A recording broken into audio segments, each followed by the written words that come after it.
जय माता दी दोस्तों। आज हम जानेंगे कि हमारी कुंडली का जादुई ग्रह कौन सा ग्रह है।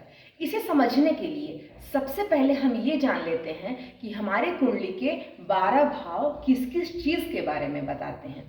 तो सबसे पहले हम अपने कुंडली के प्रथम भाव, जिसे लगन भी कहते हैं, उसके बारे में समझेंगे। लगन से हमारे शरीर या चरित्र का बोध होता है। द्वितीय भाव, जिसे धन भाव भी कहते हैं, इससे हमारे धन का, हमारे भोजन का, आहार का, हमारे संस्कारों का और बचपन का बोध होता है। तृतीय भाव, जिसे पराक्रम भाव भी कहते हैं, इससे हम हमारे प्रयास, हमारे एफर्ट्स, हमारे छोटे भाई बहन के बारे में जान सकते हैं। चतुर्थ भाव, जिसे सुख भाव भी कहते हैं, इससे हमारे जीवन में कितना सुख रहेगा, कितनी संपत्ति रहेगी, भूमि भवन वाहन का हमें सुख मिलेगा या नहीं, ये भी हम जान सकते हैं। पंचम भाव, जिसे संतान भाव भी कहते हैं, ये हमारी प्रारंभिक शिक्षा को दिखलाता है। छठा भाव, जिसे रोग, ऋण और शत्रु का भाव कहते हैं, इसमें हम ये देखते हैं कि किस तरह से रोग, ऋण और शत्रु हमें बारी बारी से जीवन में चुनौतियां देते हैं। सप्तम भाव, जिसे हम विवाह का भाव भी कहते हैं, ये हमारी पार्टनरशिप को भी दिखलाता है, साथ ही छोटी बड़ी यात्राओं को भी ये दिखाता है।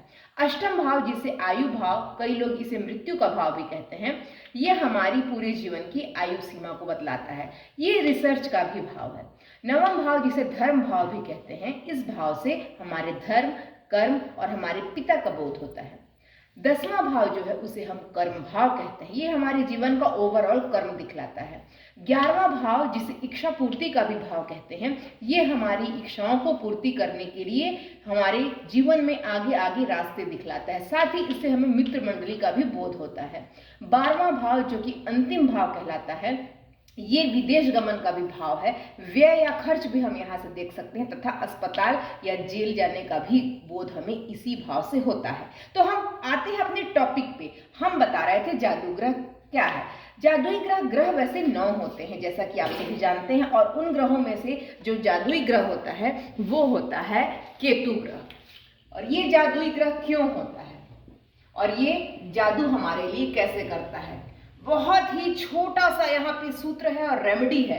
केतु आपके कुंडली में जिस भी भाव में है, उस भाव से जुड़ी हुई चीजों का आप त्याग कर दीजिए।